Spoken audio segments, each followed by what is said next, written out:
Hello and welcome to a special Halloween version of PocketGamer.biz's weekly news roundup. I'm Jon Jordan and I normally wear this kind of stuff because that's the kind of person I am. So this is for the news for the week ending 31st of October 2014, that being Halloween.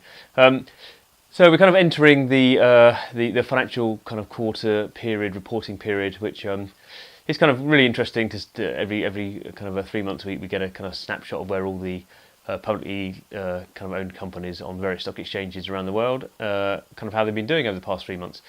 It's kind of interesting that depending on where you are, they all report at different times. But we kind of started it this week has been like the start of the kind of I guess we call them the big guns, and it's kind of a lot of work now because there's probably about 30 or so companies, maybe a bit more, probably 30-40 companies that we look at the financials of. They're not all heavily into mobile. So as an example, people like to kind of Take-Two announce their financials. Doesn't really affect mobile, but 2% of the revenue comes from mobile. It's pretty small, but it's presumably growing. It's kind of interesting actually. For the first time, we've been looking at Ubisoft, obviously a massive console company, third biggest games company really in the West.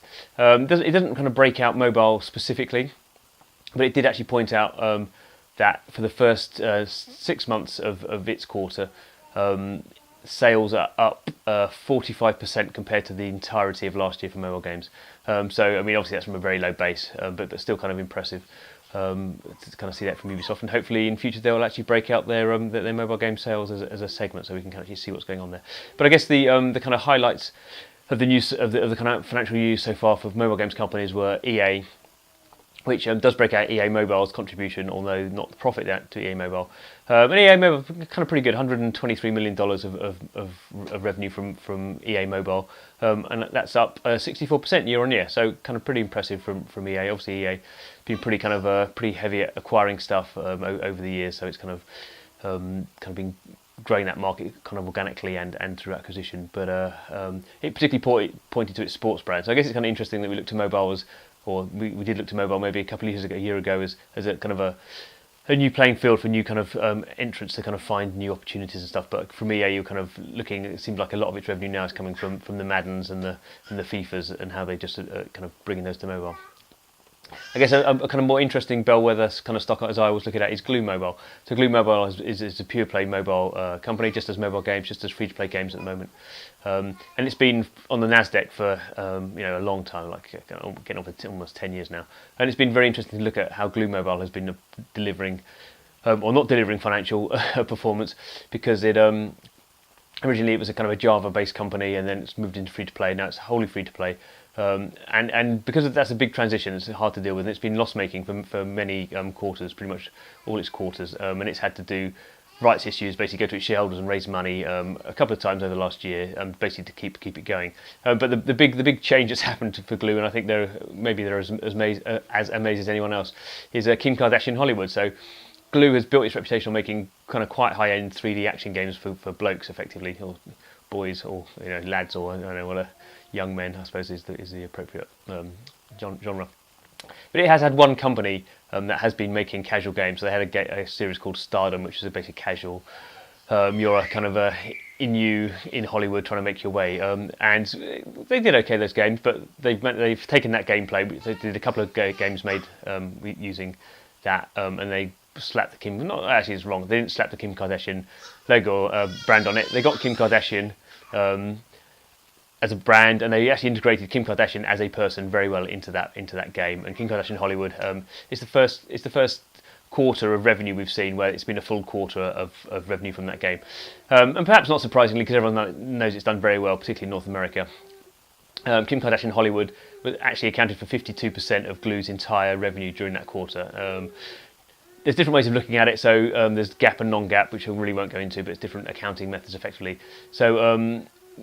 But Kim Kardashian Hollywood accounted effectively for $43 million of non-GAAP revenue during the quarter, which is, pretty impressive, and actually made for the Glu, pretty profitable. I think $10 million of profit. So pretty good, and it's a very good game. So it's Kim Kardashian's birthday last week, and there was a birthday party in the game, and now it's Halloween, and there's Kim Kardashian throws a Halloween party, and you can buy kind of Halloween kind of costumes and stuff in there. So pretty well integrated. A very nice game. Interestingly though. So Glu's had this massive success. What happened to its share price? It dropped 20% in a single day. And clearly what's happened there is investors have kind of actually assumed that the game was going to do more revenue than actually it did, which seems ridiculous considering it's done $43 million.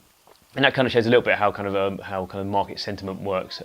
So effectively, Glu's share price is back down to before they released Kim Kardashian, which seems crazy because now it's a profitable company. Previously it wasn't. I mean, the share price has gone up 7% the day after it dropped 20%. So effectively it's down 30%. Anyway, so that's the share price stuff. What else has been going on this week? So it's interesting on Biz. We kind of like to have kind of some debates, and we have these different Mavens groups we have. So we have this week, we actually run 3 Mavens groups this week, our normal mobile Mavens. We've had run our indie Mavens as well, and the one I run is the monetizer Maven. So they're basically experts in free-to-play games. And it's kind of interesting that at GDC Next, which is a conference next week, someone who's worked in free-to-play games for a long time, or 5-6 years, is giving a talk saying how she's given up free-to-play games to reclaim her soul. So she's now working with Telltale Games, who make paid mobile games and console games. So that was kind of, I thought, quite provocative.